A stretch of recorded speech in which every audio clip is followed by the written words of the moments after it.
अंतरवाली सराटीमध्ये लाठीमार झाल्यावरती जरांगे तिथून निघून गेले होते। मात्र राजेश टोपे आणि रोहित पवार यांनी त्यांना पुन्हा आणून बसवलं, छगन भुजबळ यांचा दावा।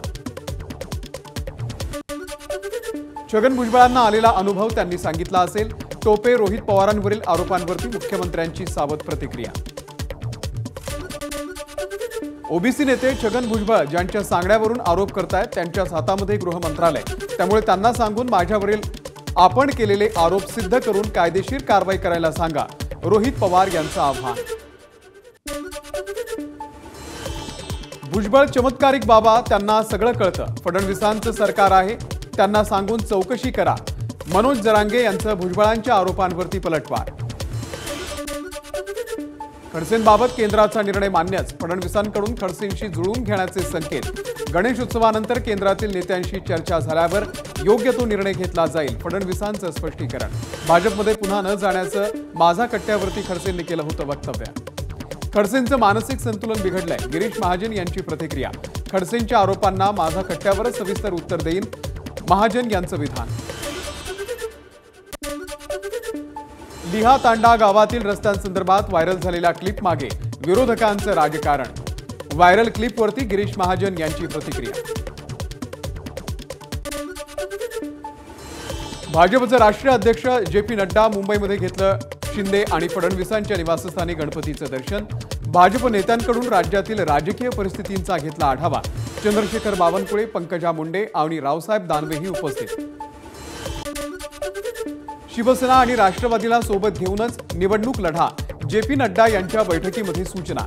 भाजपच्या नेत्यांनी मोठ्या भावाची भूमिका घेत दोन्ही पक्षांना सांभाळून घेण्याचा दिला सल्ला। भाजपचे अध्यक्ष जे.पी. नड्डा यांनी घेतलं लालबागच्या राजाचं आणि चिंचपोकळीच्या चिंतामणीचं दर्शन। मंगल प्रभात लोढा, आशिष शेलार, पंकजा मुंडे आणि प्रवीण दरेकर देखील उपस्थित। भ्रष्टाचारातून आलेला पैसा आनंद आश्रममध्ये उडवला जातो। आनंद दिघे जर आज जिवंत असते तर दिघेंनी त्यांना फोडून काढलं असतं, खासदार संजय राऊत यांचं विधान। निवडणूक आयोगाच्या ईव्हीएम रथाला अजित पवार यांनी दाखवला झेंडा। जिल्हाधिकाऱ्यांची तहसीलदारांना नोटीस। जिल्हाधिकाऱ्यांनी खेड तहसीलदारांकडून मागवला खुलासा। आयोगानं दोषींवरती कारवाई करावी, उपमुख्यमंत्री आहेत म्हणून कारवाई करत नाही का? ईव्हीएम रथाला अजित पवारांनी झेंडा दाखवल्या प्रकरणावरून ठाकरे गटाचे खासदार संजय राऊत यांची प्रतिक्रिया। पंढरपूरमध्ये धनगर आंदोलकाचा विष पिऊन आत्महत्येचा प्रयत्न। मढ्यातल्या आलेगावचे सरपंच अमोल देवकते यांच्याकडून आत्महत्येचा प्रयत्न। पोलिसांनी तत्परता दाखवत देवकते यांना केलं दवाखान्यामध्ये दाखल। सरकारच्या वतीनं चंद्रकांत पाटील आणि शंभूराज देसाई यांनी घेतलं धनगर उपोषणकर्त्यांची भेट। मात्र चर्चा निष्फळ। उद्या मुंबईमध्ये मुख्यमंत्री शिंदे धनगर समाजाशी आरक्षणासंदर्भात चर्चा करणार। गत वर्षाच्या खरीप हंगामामधील कापूस आणि सोयाबीन उत्पादक शेतकऱ्यांना 1,600 कोटी रुपयांची मदत। कृषी आयुक्तांकडून मदतीचे तातडीनं वितरण करण्याचे आदेश। सोयाबीन हमी भावानं खरेदी करण्यासोबतच खाद्यतेलावरील आयात शुल्क 20% वाढवण्याचा निर्णय। मंत्री धनंजय मुंडे यांनी मानले केंद्राचे आभार। कांद्यावरती निर्यात मूल्य रद्द केल्यानंतर निर्यात शुल्कातही केंद्र सरकारकडून कपात। कांद्यावरती आता 40% निर्यात शुल्काच्या ऐवजी 20% शुल्क आकारणी। शेतकऱ्यांना केंद्र सरकारचा दिलासा।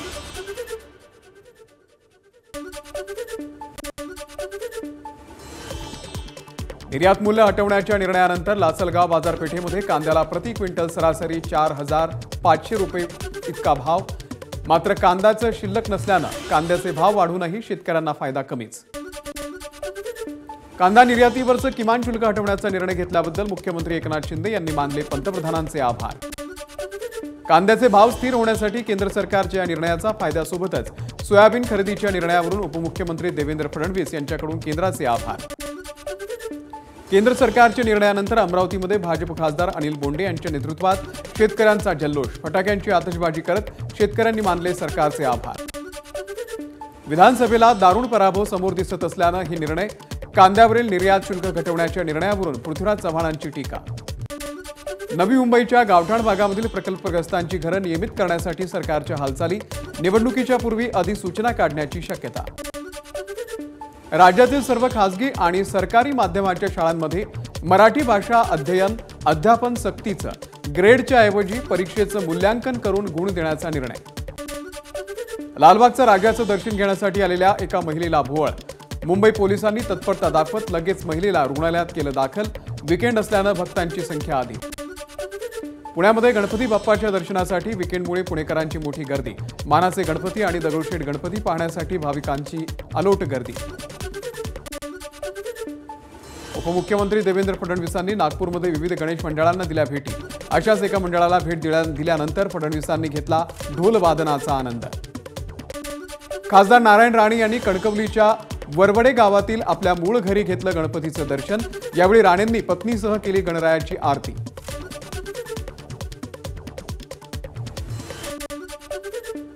पंतप्रधानांच्या लोककल्याण मार्ग या निवासस्थानी नव्या पाहुण्याचं आगमन। गायीनं दिला वासराला जन्म। मोदींनी वासराचं नाव दीप ज्योती ठेवलं।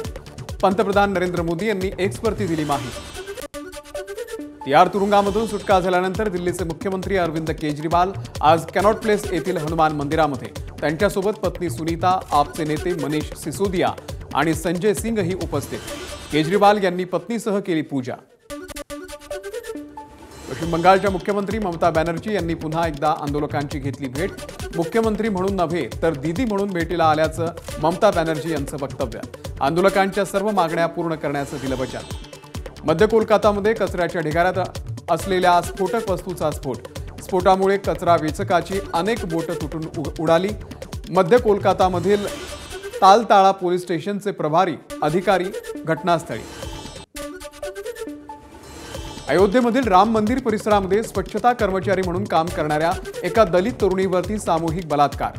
या प्रकरणामध्ये 9 जणांवरती गुन्हा दाखल, 5 जणांना अटक। पीडितेचे कॅन्ट पोलिसांवरही गंभीर आरोप। प्रयागराजमध्ये एका गॅरेजमधील गाडीच्या बॉनेटमध्ये सापडला भला मोठा अजगर।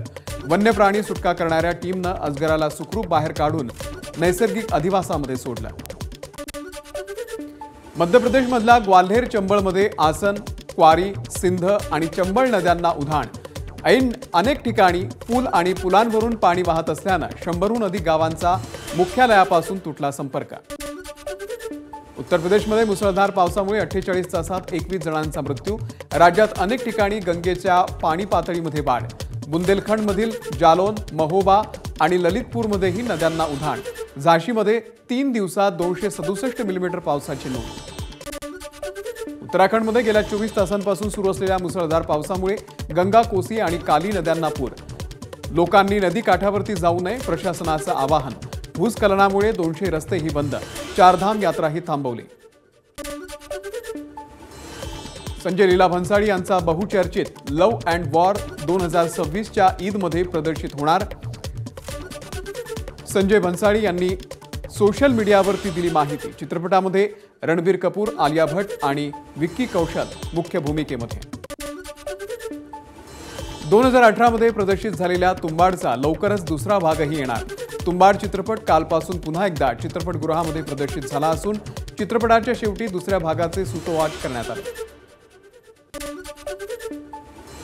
एशियन चॅम्पियन्स ट्रॉफीच्या अखेरच्या सामन्यामध्ये भारताची पाकिस्तानवर 2-1 मात। भारताकडून कप्तान हरमनप्रीत कौरनं केले 2 गोल। सलग 5वा विजय मिळवत भारताची सेमीफायनलमध्ये धडक।